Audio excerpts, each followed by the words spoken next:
تر ځمکه لاندې ښارونه.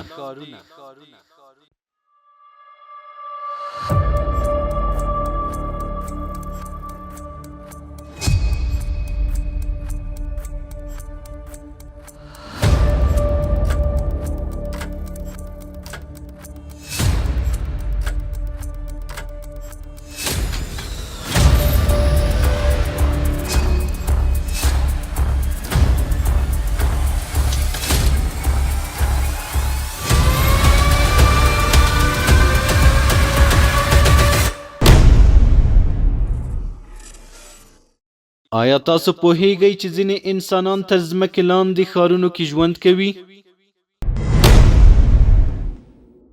آیا تاسو کله هم تر ځمکه لاندې د داسې ښارونو تصور کړی چې کورونه، ښوونځي، سړکونه او عبادت ځایونه پکې وي؟ د تاریخ کوم پټ رازونه په تر ځمکه لاندې ښارونو کې نغښتي دي؟ د دې او دې ته ورته پوښتنو ځواب درته درکوو. هیله ده زموږ یوټیوب چینل در سره سبسکرایب کړئ.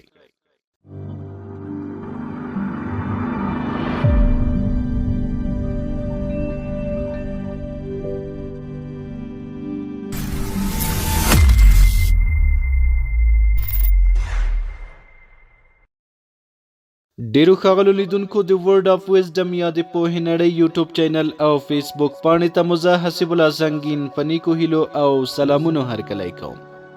په دې هیله چې روغتیا، سلامتیا مو په برخه او د ژوند په ټولو ورځنیو چارو کې بریالي او سرلوړي اوسئ.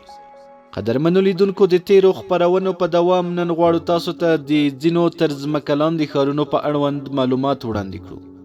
هیله ده تر پایه مو ملتیا وکړئ. تر ځمکه لاندې ښارونه یو له هغه جالبو او اسرارو ډکو موضوعاتو څخه ده چې د خلکو پام یې ځان ته جلب کړی دی. دا ښارونه یا د تاریخي اړتیاو له امله یا د جنګ له ناورین څخه د ژغورنې او یا هم د اقلیمي بدلونونو د اضرارو څخه د ځان ساتنې په موخه جوړ شوي او خلک اړ شوي ترڅو تر ځمکه لاندې ژوند وکړي. هغه ښارونه چې تر ځمکه لاندې جوړ شوي عبارت دي له ډرینکیو تر ځمکه لاندې ښار. دا ښار د ترکیې په کاپادوکیا سیمه کې موقعیت لري. د نړۍ تر ټولو مشهور او پراخ ښار دی چې تر ځمکه لاندې جوړ شوی دی. دا ښار شاوخوا 13 پوړه او 15 متره ژوروالی لري چې 20,000 کسانو د هغوی د مالدارۍ او خوراکي توکو لپاره د اوسېدو ظرفیت لري. همداراز کورونه، ښوونځي، عبادت ځایونه، سړکونه، د اوبو او هوا پرمختللی سیستم هم لري. ویل کېږي دا ښار له 8مې پیړۍ څخه مخکې د فریجیانو لخوا جوړ شوی دی. د دې ښار لومړی پوړ د مالدارۍ ځانګړي ځایونه، پخلنځي، د اوسېدو ځینې خونې لري. دوهم پوړ د خوړو پراخه زیرمه، د پخلنځي ځینې برخې او د اوسېدو خونې لري. دریم او څلورم پوړ د عبادت ځایونه، ښوونځي، د زده کړې خونې او د غونډو تالارونه لري. پنځم پوړ یو لوی کلیسا او وروستي پوړونه د اوبو څاګانې، د هوا لپاره تونلونه او اضطراري د وتو لارې لري. هر پوړ جلا جلا دروازې لري چې له ننه څخه بندیږي. په 1963 میلادي کال کې یو ځایي اوسیدونکي د خپل کور د ترمیم پر مهال دا ښار کشف کړ. دا ښار اوس د سیلانیانو پر مخ خلاص دی چې یوازې 8 پوړونه یې د لیدو وړ دي. نوشاباد تر ځمکه لاندې ښار. دا ښار د ایران په اصفهان ولایت په کاشان ولسوالۍ کې د نوشاباد ښار لاندې موقعیت لري. دا یو تاریخي، دفاعي او استوګنیز ښار دی چې خلکو د پټنځای په توګه ترې کار اخیسته. دا ښار د ساساني دورې یعنی 3مې څخه تر 9مې پیړۍ پورې تړاو لري چې د اسلامي دورې پر مهال هم کارول شوی دی او بیا د سلجوقیانو، صفویانو او قاجاریانو په دورو کې پراخ شوی دی. دا ښار د تودوخې د کنټرول لپاره هم اړین و چې په ګرمه او سړه هوا کې مناسب ژوند پکې کېده. نوموړی ښار 3 پوړه لري چې یو بل ته په تونلونو سره نښلول شوي دي. دا ښار په 2004 میلادي کال کې د دې سیمې د یو اوسیدونکي له لوري په ناببره توګه کشف او وروسته د ایران د میراث فرهنګي د ادارې له لوري په رسمي توګه وپېژندل شو. اوس د سیلانیانو د لیدلو لپاره خلاص شوی، خو یوازې څو برخې د لیدو وړ دي.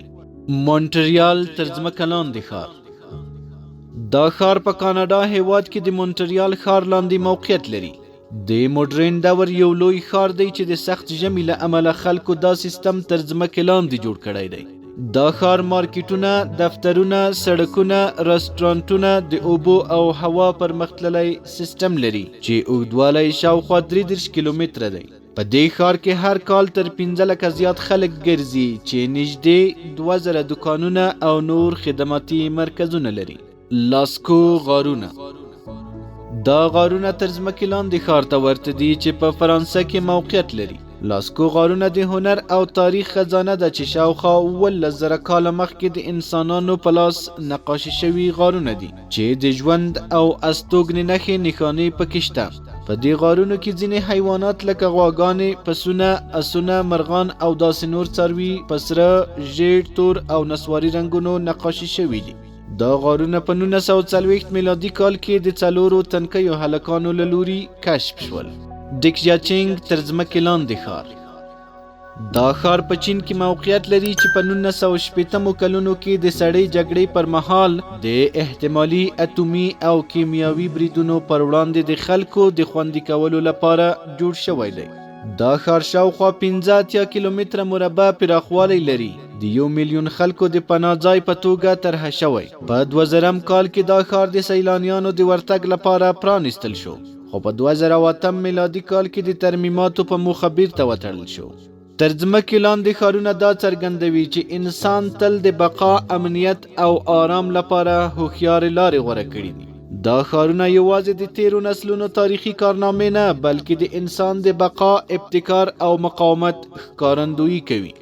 قدرمنو لیدونکو، په دې هیله چې تر ځمکې لاندې ښارونو په اړوند مو ډېر څه زده کړي وي. تر بیا چې زه حسیب الله سنگین له یوې نوې خپرونې سره ستاسو درانه چوپړ ته حاضرېږم، تاسو په لا یزال څښتن سپارم. ورځ مو نیکمرغه.